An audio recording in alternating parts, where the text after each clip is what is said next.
Se a inimizade e a separação entre judeus e gentios estava simbolizada nas paredes do templo, a igreja simboliza o que, afinal? Seja muito bem-vindo ao nosso canal.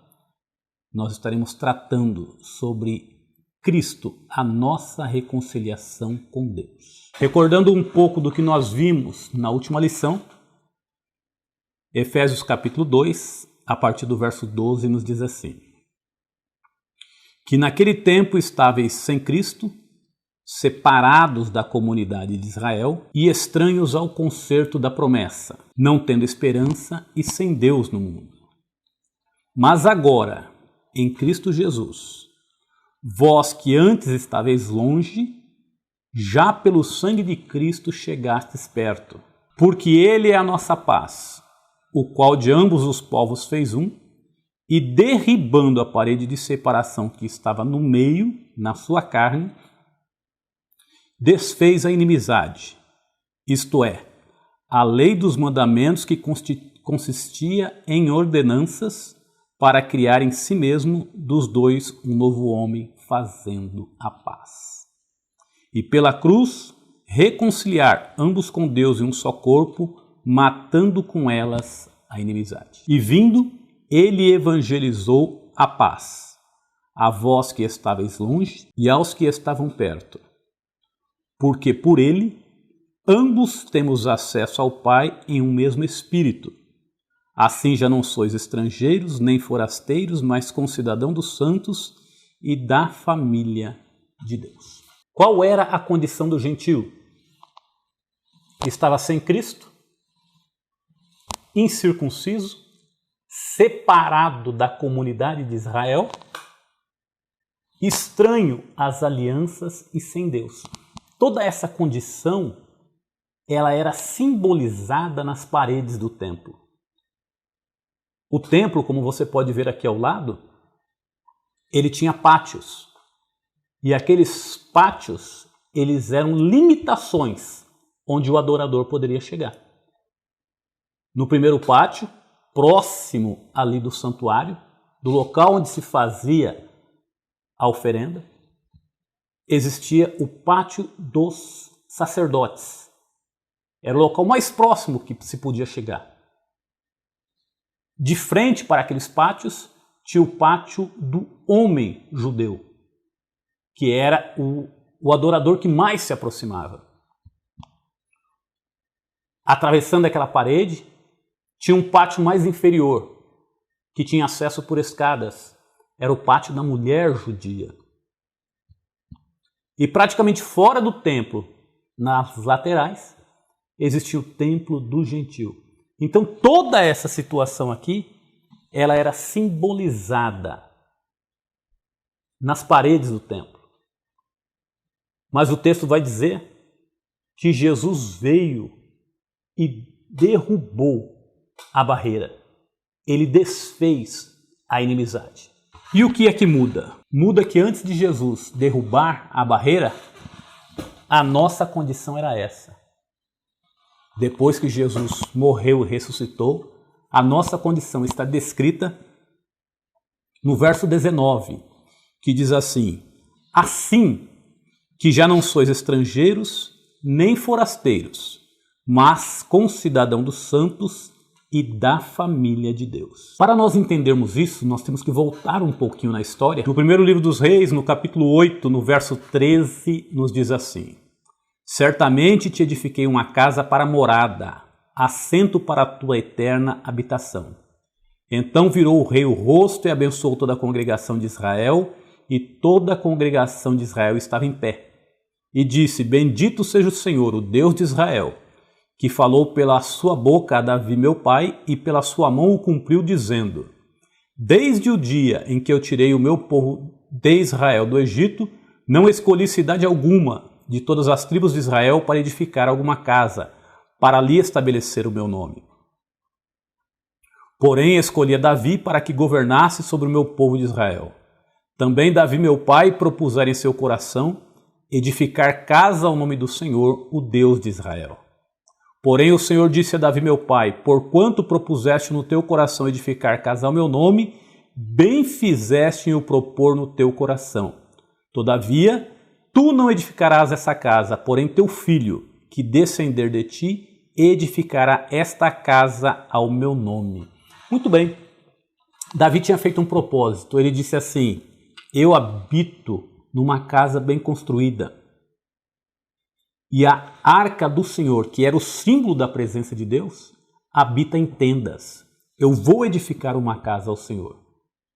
E Deus fala para Davi, porventura eu te pedi que me edificasse casas? Todavia, fizeste bem em propor isso no teu coração. Por que é que Deus disse a Davi que era uma coisa boa esse propósito que ele tinha feito no seu coração?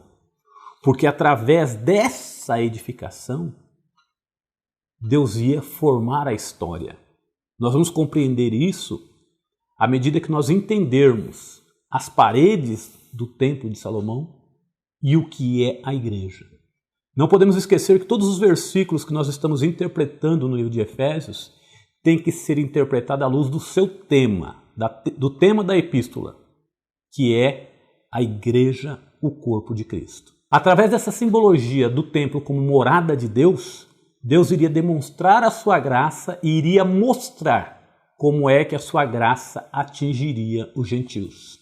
Os judeus davam tanto valor a essa questão dessas paredes de separação que uma das grandes dificuldades que Paulo passou, sofrendo até risco de morte, diz respeito a isso. Nós podemos observar isso em Atos dos Apóstolos, capítulo 21, a partir do verso 25, que nos diz assim: todavia, quanto aos que creem dos gentios, já nós havemos escrito, e achado por bem que nada disto observem, mas que só se guardem do que se sacrifica aos ídolos e do sangue e do sufocado e da prostituição. Então Paulo, tomando consigo aqueles varões, entrou no dia seguinte no templo, já santificado com eles, anunciando serem já cumpridos os dias da purificação, e ficou ali até se oferecer em favor de cada um deles a oferta. Quando os 7 dias estavam quase a terminar, os judeus da Ásia, vendo-o no templo, alvoroçaram todo o povo e lançaram mão dele, clamando: varões israelitas, acudi! Este é o homem que por todas as partes ensina a todos contra o povo e contra a lei e contra este lugar. E demais disso, introduziu também no templo os gregos e profanou esse santo lugar, porque tinham visto com ele na cidade a Trófimo de Éfeso, o qual pensavam que Paulo introduzira no templo. E alvoroçou-se toda a cidade. E houve grande concurso de povo, e pegando de Paulo, o arrastaram para fora do templo. E logo as portas se fecharam. E procurando eles matá-lo, chegou ao tribuno da corte o aviso de que Jerusalém estava toda em confusão. Olha como o judeu levava a sério isso. Eles imaginaram que Paulo tivesse colocado Trófimo dentro do templo. Quando o texto fala dentro do templo, Trófimo até podia entrar ali no templo, no pátio dos gentios.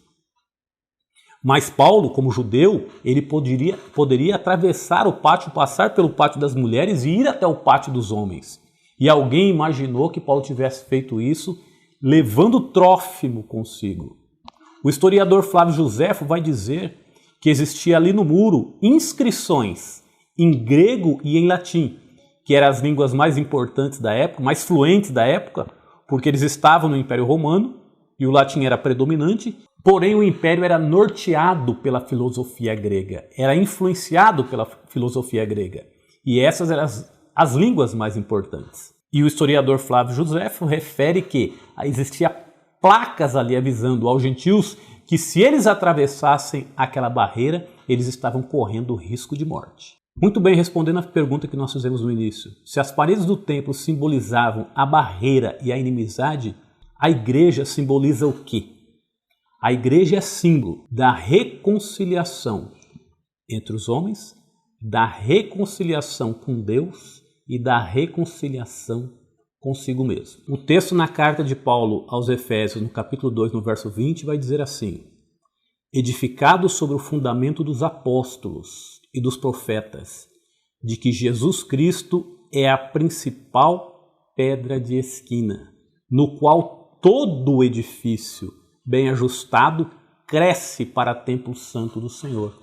Então Paulo vai tomar por empréstimo a figura do templo, onde são mencionadas as suas paredes, e vai dizer que a igreja, ela é um edifício. Vai dizer que a igreja está alicerçada no fundamento dos apóstolos e dos profetas. Paulo vai confirmar essa ideia na sua primeira epístola aos Coríntios, no capítulo 3, no verso 10, que nos diz assim: segundo a graça de Deus que me foi dada, pus eu, como sábio arquiteto, o fundamento, e outro edifica sobre ele, mas veja cada um como edifica sobre ele. Porque ninguém pode pôr outro fundamento além do que já está posto, o qual é Jesus Cristo. O verso 16 diz assim: não sabeis que sois o templo de Deus e que o Espírito de Deus habita em vós?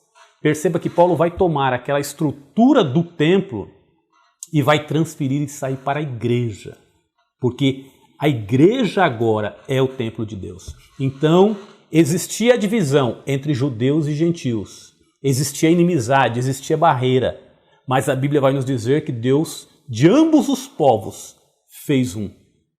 E que povo é esse que Deus fez? É a igreja. Então a igreja é o símbolo desta unidade. A igreja é o símbolo dessa reconciliação.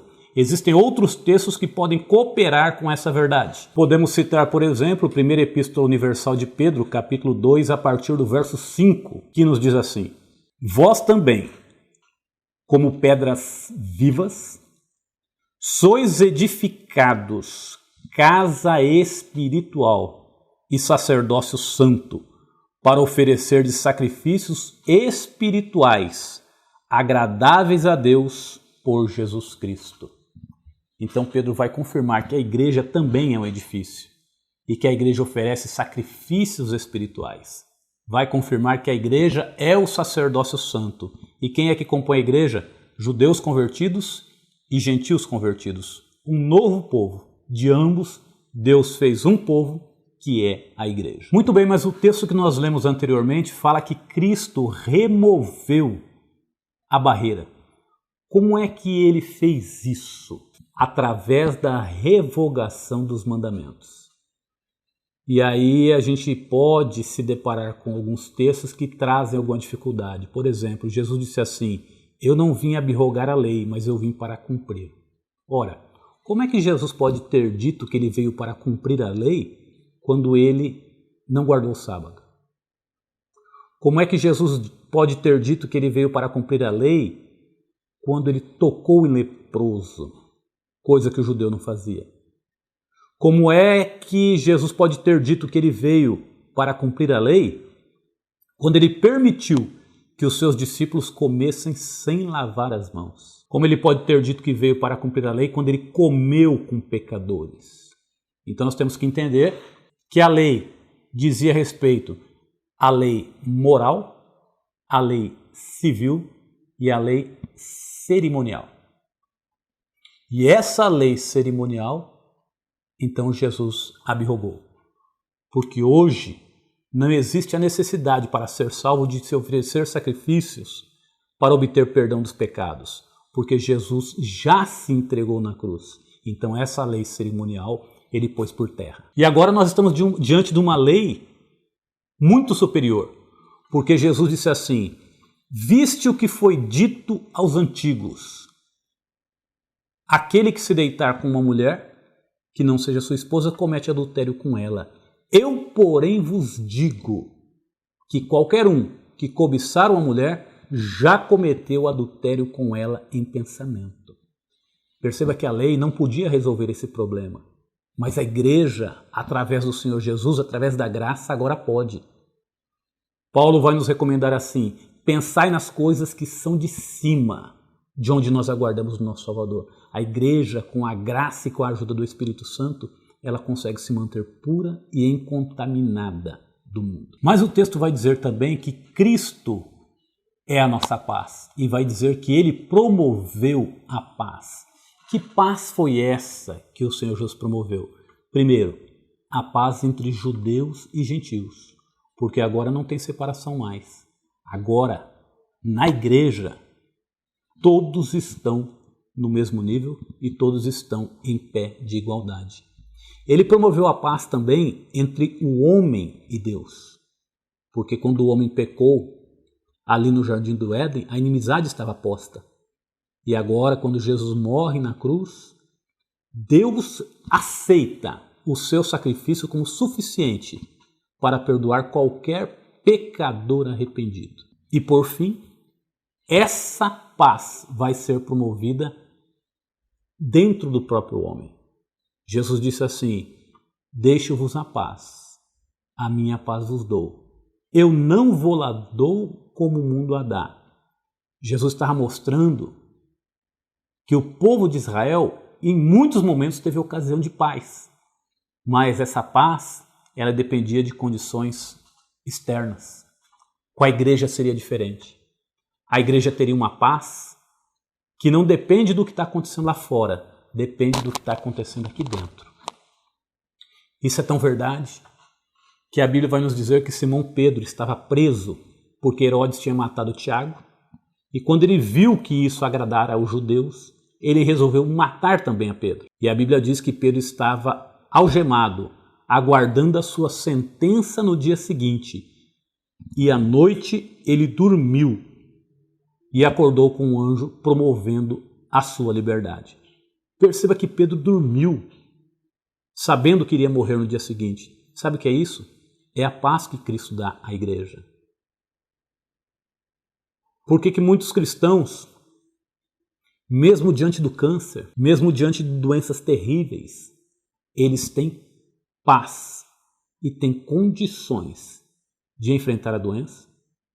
Se forem curados, reconhecem a bondade de Deus, e se não forem, reconhecem a soberania de Deus e partem dessa vida com a certeza que as promessas de Deus hão de se cumprir, ainda que seja do outro lado. Para encerrarmos, quero ler a segunda epístola de Paulo aos Coríntios, no capítulo 5, versos 18 e 19, que nos dizem assim: e tudo isso provém de Deus, que nos reconciliou consigo mesmo por meio de Jesus Cristo e nos deu o ministério da reconciliação. Isto é, Deus estava em Cristo reconciliando consigo o mundo, não lhes imputando os seus pecados, e pôs em nós a palavra da reconciliação. Olha que coisa fantástica. Nós éramos inimigos de Deus, nós estávamos afastados da comunidade de Israel, nós estávamos distantes das alianças. Jesus veio, rompeu essa barreira e nos fez igreja. Agora o texto está dizendo que Ele nos reconciliou, mas Ele não fez só isso. Ele deu a nós, igreja, a palavra da reconciliação. O que seria isso? Significa que Deus deu à igreja o poder de transmitir a palavra aos outros. E assim como nós um dia nos tornamos igreja e fomos reconciliados, essas pessoas que nos ouvem podem ser também reconciliadas, porque a nós foi dada essa palavra de reconciliação.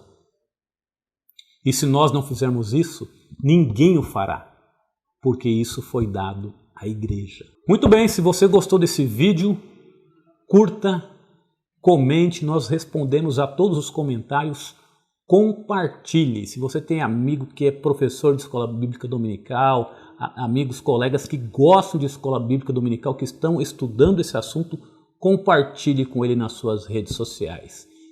Seja inscrito no nosso canal e não se esqueça de ativar os sininhos das notificações, pois assim você ficará por dentro toda vez que nós colocarmos algo novo aqui no canal. Que Deus te abençoe em nome de Jesus.